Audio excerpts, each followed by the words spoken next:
বাসা থেকে চলে গেলাম ক্লাস থেকে কমার্শিয়াল রোড থেকে আবার একটা পার্কের মধ্যে দিয়ে ক্লাস শেষ করে ফাতেমার সাথে দেখা হলো।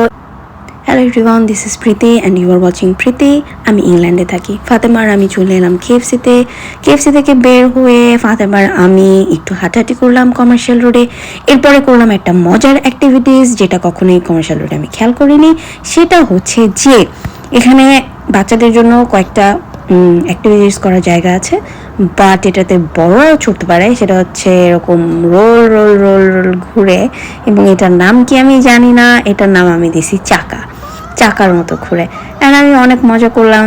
ফার্স্টে ফাতেমা উঠছিল, সেটা ভিডিও করছিলাম, কিন্তু সেই ভিডিওটা রেকর্ড হয় নাই আনফর্চুনেটলি। এরপরে আমারটা ভিডিও হয়েছে।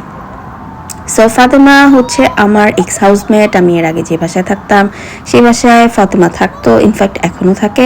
আমি ওই বাসা ছেড়ে দিয়েছি, মানে ডিভোর্স করেছি। এনিওয়ে, এরপরে ওখান থেকে হেঁটে হেঁটে আজদার দিকে গেলাম। আজদার দিকে যাওয়ার সময় দেখে নিলাম সুন্দর কিছু ফুল।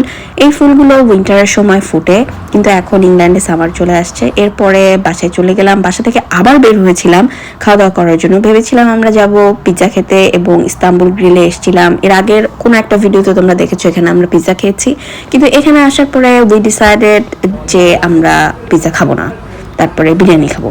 এরপরে আবার ওখান থেকে বের হয়ে আমরা গেলাম একটা বিরিয়ানির রেস্টুরেন্টে। এটা হচ্ছে পালকি, এটা ফ্রাটনে। পালকিতে যে আমরা বিরিয়ানি অর্ডার করেছি, আমি হায়দ্রাবাদি বিরিয়ানি নিয়েছিলাম এবং ফাতেমা নিয়েছিল তেহারি। এইটার চেহারা ছিল বেশ সুন্দর, কিন্তু খেতে আমার কাছে খুব একটা ভালো লাগেনি। সরি, হতে পারে এক একজনের টেস্ট বার এক এক রকম। এনিওয়ে, এটা ছিল হায়দ্রাবাদি বিরিয়ানির ফেস, আর এটা ছিল বিফ তেহারির ফেস। এই ছিল আজকের দিন, শেষ হয়ে গেল কোনো রকমে। ভালো থাকো সবাই, বাই বাই।